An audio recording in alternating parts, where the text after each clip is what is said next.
शांति साकार मुरली 7 फरवरी 2026 सुनेंगे ईश्वरीय महावाक्यों को विस्तार से।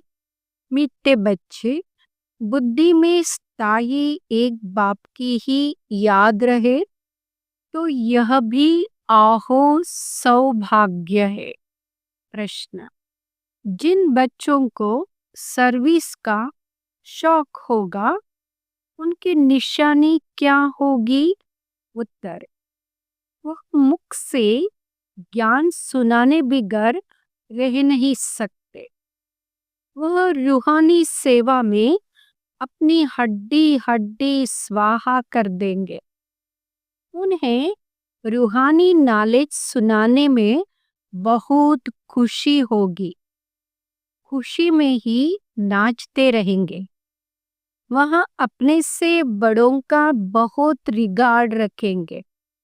उनसे सीखते रहेंगे। गीत बदल जाए दुनिया। ओम शांति।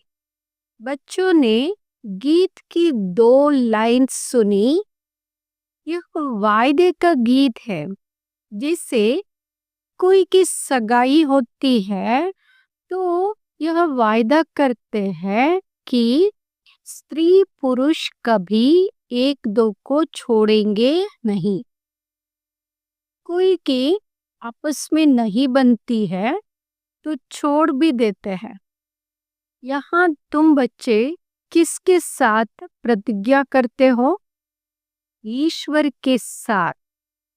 जिसके साथ तुम बच्चों की व सजनियों की सगाई हुई है। परंतु ऐसा जो विश्व का मालिक बनाते हैं उनको भी छोड़ देते हैं। यहाँ तुम बच्चे बैठे हो, तुम जानते हो अभी बेहद का बाप दादा आया कि आया।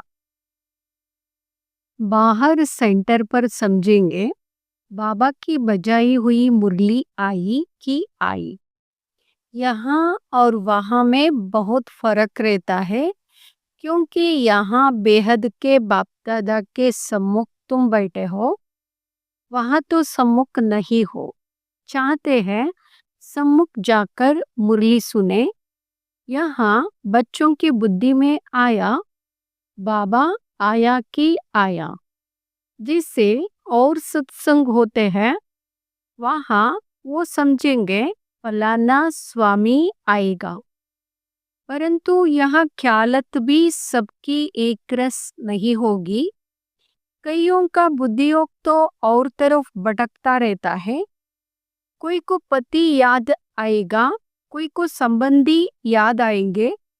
बुद्धियोग एक गुरु के साथ भी टिकता नहीं है। कोई विरला होगा जो स्वामी की याद में बैठा होगा।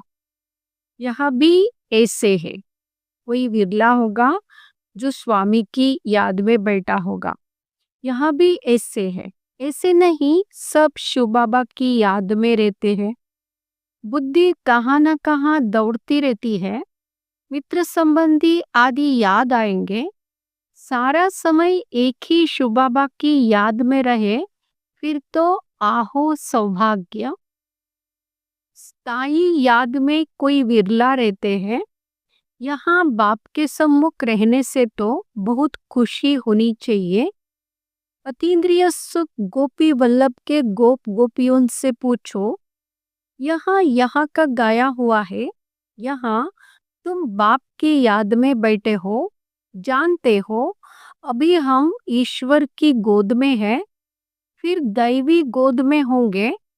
भल कोई की बुद्धि में सर्विस के ख्यालत भी चलते हैं। इस चित्र में यहाँ करेक्शन करे, यहाँ लिखे। परंतु अच्छे बच्चे जो होंगे वह समझेंगे अभी तो बाप से सुनना है और कोई संकल्प आने नहीं देंगे। बाप ज्ञान रत्नों से झोली भरने आए हैं तो बाप से ही बुद्धि का योग लगाना है। नंबरवार धारणा करने वाले तो होते ही है। कोई अच्छी रीति सुनकर धारण करते, कोई कम धारण करते। बुद्धि योग और तरफ दौड़ता रहेगा तो धारणा नहीं होगी, कच्चे पड़ जाएंगे। एक दो बारी मुरली सुनी, धारणा नहीं हुई, तो फिर वहाँ आदत पक्की होती जाएगी। फिर कितना भी सुनता रहेगा, धारणा नहीं होगी, किसको सुना नहीं सकेंगे। जिसको धारणा होगी उनको फिर सर्विस का शौक होगा, उछलता रहेगा, सोचेगा कि जाकर धन दान करो, क्योंकि यहाँ धन एक बाप के सिवाय तो और कोई के पास है नहीं। बाप यह भी जानते हैं सबको धारणा हो ना सके, सब एक रस ऊंच पद पा नहीं सकते, इसलिए बुद्धि और तरफ भटकती रहती है। भविष्य तकदीर इतनी ऊंच नहीं बनती है, भविष्य तकदीर इतनी ऊंच नहीं बनती है। कोई फिर स्थूल सर्विस में अपनी हड्डी हड्डी देते हैं, सबको राजी करते हैं, जैसे भोजन पकाते खिलाते हैं। यह भी सब्जेक्ट है ना। जिसको सर्विस का शौक होगा वह मुख से कहने बिगर रहेगा नहीं। फिर बाबा देखते भी है, देह अभिमान तो नहीं है, बड़ों का रिगार्ड रखते हैं वा नहीं। बड़े महारथियों का रिगार्ड तो रखना होता है। हाँ, कोई कोई छोटे भी होशियार हो जाते हैं, तो हो सकता है बड़े को उनका रिगार्ड रखना पड़े, क्योंकि बुद्धि उनकी गिलप कर लेती है। सर्विस का शौक देख बाप तो खुश होगा ना, या अच्छी सर्विस करेंगे। सारा दिन प्रदर्शनी पर समझाने की प्रैक्टिस करनी चाहिए। प्रजा तो ढेर बनती है ना, और तो कोई उपाय है नहीं। सूर्यवंशी, चंद्रवंशी, राजा रानी, प्रजा सब यहाँ बनते हैं। कितनी सर्विस करनी चाहिए। बच्चों की बुद्धि में यह तो है, अभी हम ब्राह्मण बने हैं, घर गृहस्थ में रहने से हर एक की अवस्था तो अपनी रहती है ना। घर बार तो छोड़ना नहीं है। बाप कहते हैं घर में पल रहो, परंतु बुद्धि में यह निश्चय रखना है कि पुरानी दुनिया तो खत्म हुई पड़ी है, हमारा अब बाप से काम है। यह भी जानते हैं, अभी तो बाप से काम है। जानते हैं कल्प पहले जिन्होंने ज्ञान लिया था वही लेंगे। सेकंड बाय सेकंड उबहू रिपीट हो रहा है। आत्मा में ज्ञान रहता है ना, बाप के पास भी ज्ञान रहता है। तुम बच्चों को भी बाप जैसा बनना है। पॉइंट धारण करनी है। सभी पॉइंट एक ही समय नहीं समझाई जाती है। विनाश भी सामने खड़ा है, यह वही विनाश है। सत्युग त्रेता में तो कोई लड़ाई होती नहीं। सत्युग त्रेता में तो कोई लड़ाई होती नहीं। वहाँ तो बाद में जब बहुत धर्म होते हैं, लश्कर आदि आते हैं, तब लड़ाई शुरू होती है।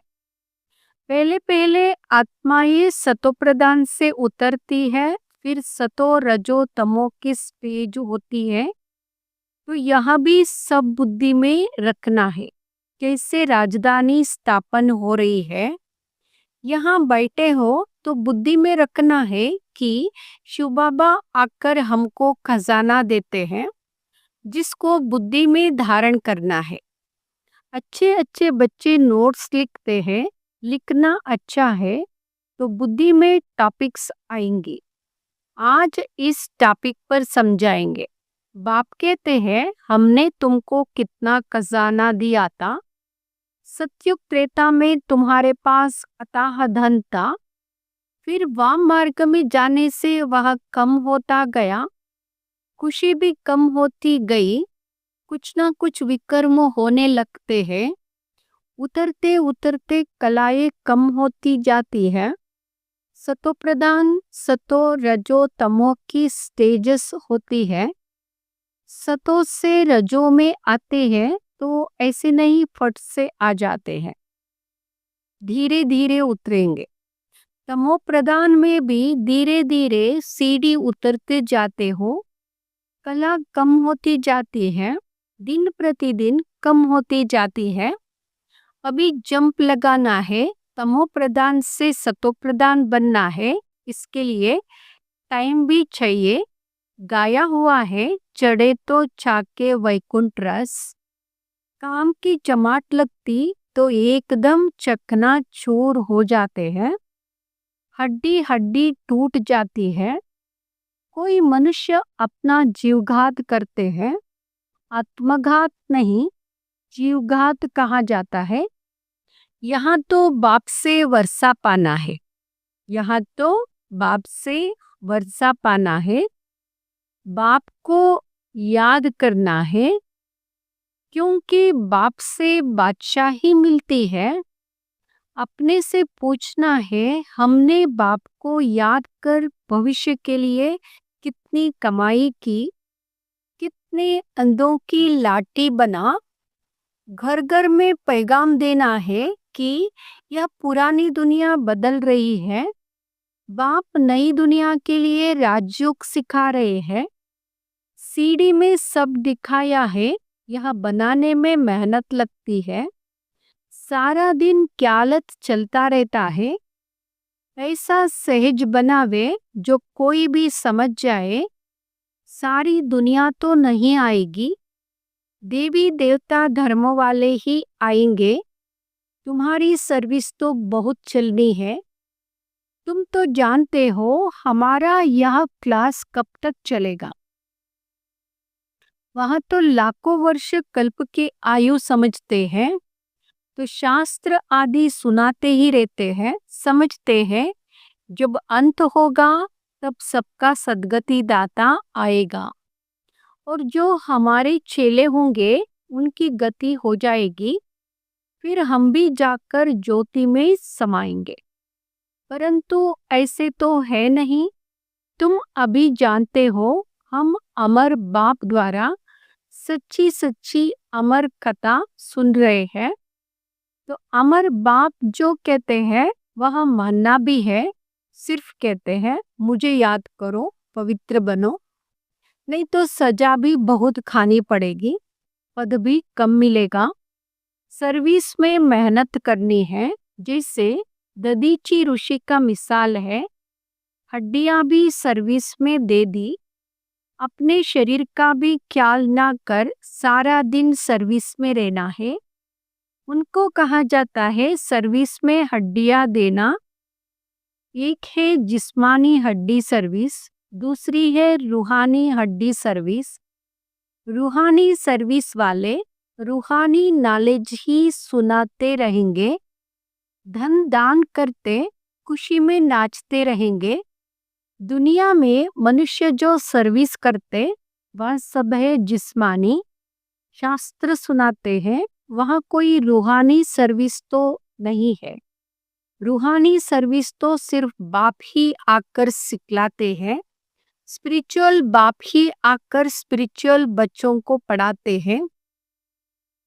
तुम बच्चे अब तैयारी कर रहे हो सत्योगी नई दुनिया में जाने के लिए। वहाँ तुमसे कोई विकर्म नहीं होगा, वहाँ है ही राम राज्य, वहाँ होते ही है तोड़े। अभी तो रावण राज्य में सब दुखी है ना। ये सारी नॉलेज भी तुम्हारी बुद्धि में है, नंबरवार पुरुषार्थ अनुसार।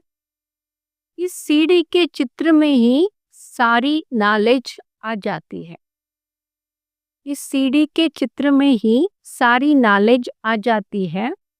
बाप कहते हैं यह अंतिम जन्म पवित्र बनो तो पवित्र दुनिया के मालिक बनोगे। तुम्हें समझाना ऐसा है जो मनुष्यों को पता पड़े कि हम सतो प्रधान से तमो प्रधान बने हैं, फिर याद की यात्रा से ही सतो प्रधान बनेंगे। देखेंगे तो बुद्धि चलेगी, यह नॉलेज कोई के पास नहीं है। कहेंगे इस सीढ़ी में और धर्मों का समाचार कहाँ है। वहाँ फिर इस गोले में लिखा हुआ है, वह नई दुनिया में तो आते नहीं है, उनको शांति मिलती है, भारतवासी ही स्वर्ग में थे ना। बाप भी भारत में आकर राजयोग सिखाते हैं, इसलिए भारत का प्राचीन योग सब चाहते हैं। इन चित्रों से वह खुद भी समझ जाएंगे, बरोबर नई दुनिया में सिर्फ भारत ही था। अपने धर्म को भी समझ जाएंगे, अपने धर्म को भी समझाएंगे हम कौन से धर्म के हैं, क्योंकि नई दुनिया में सिर्फ भारत ही था। तो एक धर्म था, बल क्राइस्ट आया धर्म स्थापन करने। इस समय वह भी तमोप्रधान है। यह रचता और रचना की कितनी बड़ी नॉलेज है। तुम कह सकते हो हमको किसी के पैसे की दरकार नहीं है। पैसा हम क्या करेंगे? तुम भी सुनो, दूसरों को भी सुनाओ, ये चित्र आदि छपाओ। इन चित्रों से काम लेना है। हाल बनाओ जहाँ यहाँ नॉलेज सुनाई जाए। बाकी हम पैसा लेकर क्या करेंगे? तुम्हारे ही घर का कल्याण होता है। तुम सिर्फ प्रबंध करो। बहुत आकर कहेंगे रचता और रचना के नॉलेज तो बड़ी अच्छी है, ये तो मनुष्यों को ही समझनी है। विलायत वाले यहाँ नॉलेज सुनकर बहुत पसंद करेंगे, बहुत खुश होंगे, समझेंगे हम भी बाप के साथ योग लगाए तो विकर्म विनाश होंगे। सबको बाप का परिचय देना है, समझ जाएंगे यह नॉलेज तो गॉड के सिवाय कोई दे ना सके। कहते हैं खुदा ने वैश्य स्थापन किया, परंतु वह कैसे आते हैं यह किसको पता नहीं। तुम्हारी बातें सुनकर खुश होंगे, फिर पुरुषार्थ कर योग सीखेंगे, तमोप्रधान से सतोप्रधान बनने के लिए पुरुषार्थ करेंगे। सर्विस के लिए तो बहुत ख्याल करने चाहिए। भारत में हुनर दिखाए तब फिर बाबा बाहर में भी भेजेंगे। यहाँ मिशन जाएगी, अभी तो टाइम पड़ा है ना। नई दुनिया बनने में कोई देरी थोड़ी ही लगती है। कहाँ भी अर्थक्वेक आदि होती है तो 2-3 वर्ष में एकदम नए मकान आदि बना देते। कारीगर बहुत हो, सामान सारा तैयार हो, फिर बनने में देर थोड़ी ही लगेगी। विलायत में मकान कैसे बनते हैं? Minute motor. तो स्वर्ग में कितना जल्दी बनते होंगे। सोना चांदी आदि बहुत तुमको मिल जाता है। खानियों से तुम सोना चांदी हीरे ले आते हो। हुनर तो सब सीख रहे हैं, साइंस का कितना घमंड चल रहा है। यह साइंस फिर वहाँ काम में आएगी। यहाँ सीखने वाले फिर दूसरा जन्म वहाँ ले यहाँ काम में लाएंगे। उस समय तो सारी दुनिया नई हो जाती है। रावण राज्य खत्म हो जाता है। 5 तत्व भी कायदे मुजीब सर्विस में रहते हैं। स्वर्ग बन जाता है। वहाँ कोई ऐसा उपद्रव नहीं होता। रावण राज्य ही नहीं, सब सतोप्रधान है। सबसे अच्छी बात है कि तुम बच्चों का बाप से बहुत लव होना चाहिए। बाप खजाना देते हैं, उसको धारण कर और दूसरों को दान देना है। जितना दान देंगे उतना इकट्ठा होता जाएगा। सर्विस ही नहीं करेंगे तो धारणा कैसे होगी? सर्विस में बुद्धि चलनी चाहिए। सर्विस तो बहुत देर हो सकती है। दिन प्रतिदिन उन्नति को पाना है, अपनी भी उन्नति करनी है। अच्छा, मीठे मीठे सिकिलदे बच्चों प्रति माता पिता बाप दादा का याद प्यार और गुड मॉर्निंग। रूहानी बाप की रूहानी बच्चों को नमस्ते। हम बच्चों की भी बाबा को नमस्ते। धारणा के लिए मुख्य सार। फर्स्ट, रूहानी सर्विस में रहना है। ज्ञान धन दान करके खुशी में नाचना है। खुद धारण कर औरों को धारणा करानी है। दूसरा, बाप जो ज्ञान का खजाना देते हैं उससे अपनी झोली भरने हैं, नोट्स लेने हैं, फिर टॉपिक पर समझाना है। ज्ञान धन का दान करने के लिए उछलते रहना है। वरदान, सत्यता की महानता द्वारा सदा खुशी के झूले में झूलने वाले। अथॉरिटी स्वरूप भाव। सत्यता की महानता द्वारा सदा खुशी के झूले में झूलने वाले अथॉरिटी स्वरूप भाव। सत्यता के अथॉरिटी स्वरूप बच्चों का गायन है, सच तो बीटो नच। सत्य की नाव हिलेगी लेकिन डूब नहीं सकती। आपको भी कोई कितना भी हिलाने की कोशिश करे, लेकिन आप सत्यता की महानता से और ही खुशी के झूले में झूलते हो। वहां आपको नहीं हिलाते, लेकिन झूले को हिलाते हैं। यह हिलाना नहीं लेकिन झुलाना है। इसलिए आप उन्हें धन्यवाद दो कि आप झुलाओ और हम बाप के साथ झूले। स्लोगन, सर्व शक्तियों की लाइट सदा साथ रहे तो माया समीप नहीं आ सकती। सर्व शक्तियों की लाइट सदा साथ रहे तो माया समीप नहीं आ सकती। ये अव्यक्त इशारे एकता और विश्वास की विशेषता द्वारा सफलता संपन्न बनो। एकता, स्वच्छता, महीनता, मधुरता और मन वाणी कर्म में महानता, ये 5 बातें एक एक के हर कदम से नजर आए तो बाप की प्रत्यक्षता सहज हो जाएगी। अभी तक संस्कारों में जो भिन्नता दिखाई देती है उसे एकता में लाना है। एकता के लिए एक दो की राय को रिगाड़ दो, हाजी हाजी करके अपना विचार अवश्य दो, फिर एकता के बंधन में बंध जाओ। यही एकता सफलता का साधन है। एकता सफलता साधन है।